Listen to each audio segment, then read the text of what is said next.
You've probably done something like that called a vestibular ocular reflex, and the exercises we use to work on that reflex involve typically head movement with your eyes fixated on a target. They can be a super helpful thing to do, but they can also flare you up a ton, and it's really important to understand why you're doing it and make sure you're doing the right thing. So the big main reason you would use it is because on a test called the Dynamic Visual Acuity Test, it showed that your vestibular ocular reflex was not working well. It can be important to work on that so you can stabilize an object when your head is in motion, but it can be useful to work on it anyway, even if you didn't fail that test.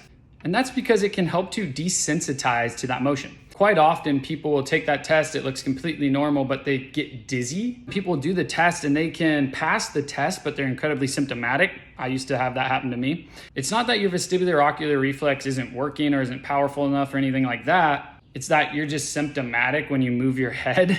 Typically when I see that, that's showing that you have a little visual dependence or sensitivity or a little cervicogenic dizziness going on. And you can separate those two things with further testing. So it's a really useful exercise, but it's important to understand why you're doing it because it's going to change the way you approach it and how you do it.